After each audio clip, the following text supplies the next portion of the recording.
Hello, happy Sunday. I hope you've had a wonderful weekend. The weather has been divine.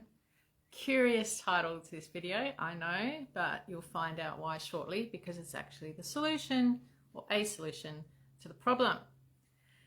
Today I had a self-love masterclass, and it made me realize how much of our brain controls our actions and our thoughts, and that inner critic that keeps telling us that we're wrong, that we're making mistakes, all those things. That's constant. It's like the unwanted housemate who's just at you all the time. And it can be really confronting, and it can be really distressing. It creates pain, grief, frustration. So I figured we should probably have a look at that, right? So think about, when does it come up for you most? Because that'll be a sign of what the underlying belief is that's creating it. And think about what fuels the fire, what makes it worse. Because that inner critic, the voice in your head, isn't you. It's not you. It's someone in your past that said those words or made you feel that way that keeps showing up. It's a subconscious belief created by someone in your childhood, most likely. Might be a dad, might be your mum, might be a teacher, might be the school bully.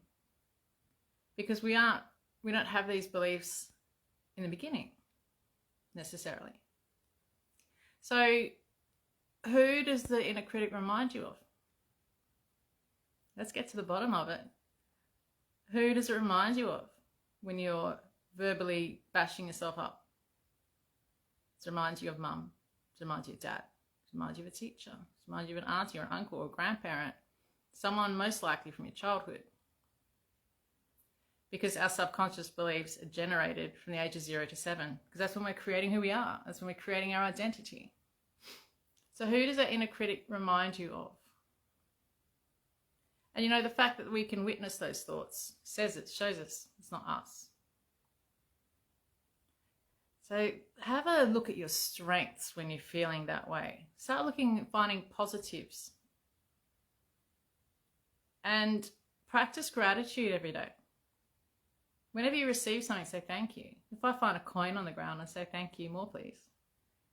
Start showing gratitude. Start recognizing your strengths. And don't make things black and white. There's grey. There's so much grey. Is your inner critic telling you the truth? Highly unlikely. Is what's being said true? And if none of those techniques work, ask yourself, what else can I think of? And your mind goes blank. It just stops everything. What else can I think of? Nothing. Try it.